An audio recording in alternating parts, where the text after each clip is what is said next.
السلام عليكم ورحمة الله تعالى وبركاته. كنتمنى تكونوا في احسن الاحوال نتوما كتشاهدوا هذا الفيديو.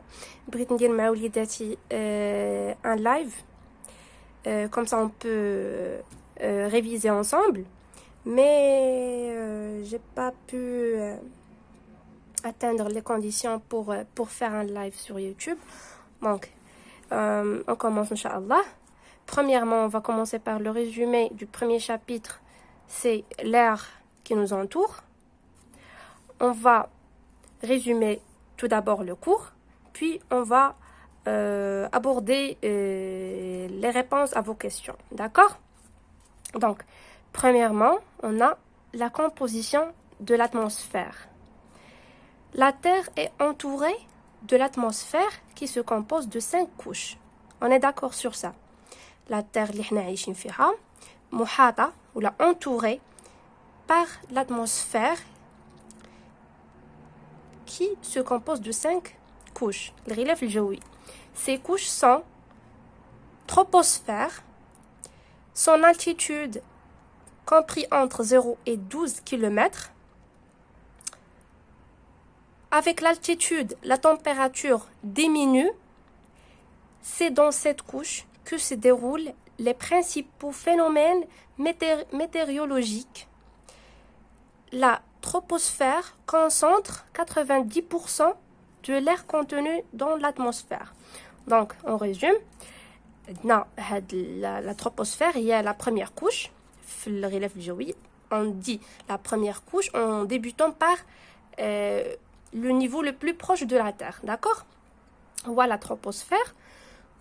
Il contient, il concentre 90% de l'air contenu dans l'atmosphère. Donc, il y a la plus grande partie de l'air. Puis, la stratosphère s'étend en moyenne de 12 à 50 km de l'altitude. La température y augmente régulièrement. La température augmente de plus en plus. Puis, la troisième couche, la mésosphère, s'étend en moyenne de 50 à 80 km d'altitude. La température y diminue rapidement jusqu'à ce qu'il atteigne moins 10 degrés Celsius. La température diminue rapidement jusqu'à moins 90 degrés Celsius. Puis la quatrième couche, la thermosphère, qui a une altitude comprise entre 80 et 500 km d'altitude et de température de 2000 degrés Celsius. On trouve aussi que la température commence à augmenter rapidement encore. Puis la dernière couche, bien la cinquième couche, l'exosphère, qui se trouve à une altitude de plus de 500 km, la dernière couche. Puis on aborde le mouvement de l'air dans l'atmosphère. Le mouvement de l'air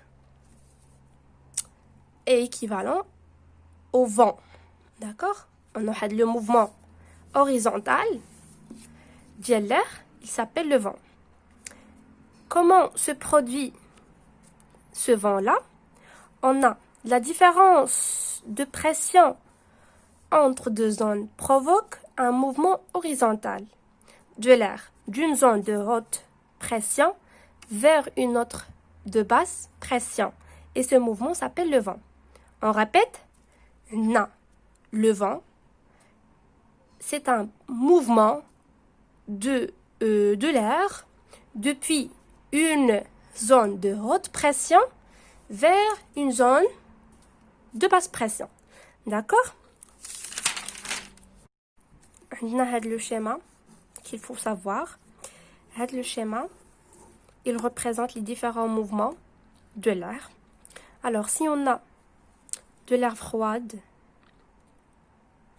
en dessus, cet air froid, il descend. Toujours l'air froid descend. Alors que l'air chaud augmente toujours. L'air froid descend du plus haut au plus bas zone et l'air chaud, il augmente depuis le bas vers le haut. D'accord? Donc, si on a une zone A de basse température et de haute pression, puisque l'air froid descend, donc il pousse cette zone à devenir plus avec une plus basse température, d'accord? Et une haute pression, alors l'air se déplace de cette zone vers la zone B qui a une haute température et une basse pression, d'accord? En reproduisant le vent, le mouvement de l'air horizontal depuis une zone A vers une zone B s'appelle le vent. On avait dans les exercices un exercice qui dit que pourquoi on installe les climatiseurs ou bien le climatiseur en dessus ou bien plus haut, en haut de la pièce ou bien de la chambre, et pourquoi on installe la chaudière en bas de la pièce. Alors, on peut dire que on installe le climatiseur en haut de la pièce parce que l'air froid descend. L'air froid descend. Quel est le rôle du climatiseur? C'est de refroidir la pièce. Donc, il produit de l'air froid qui descend dans la pièce pour climatiser, pour permettre à la chambre de devenir plus froide. D'accord? Alors que la chaudière, on l'installe en bas de la pièce parce que l'air chaud augmente. Du coup, il permet à la chambre d'avoir un climat qui est plus chaud. D'accord? Parce que l'air chaud augmente du plus bas au plus haut. D'accord? C'est pour cela on installe la chaudière en bas.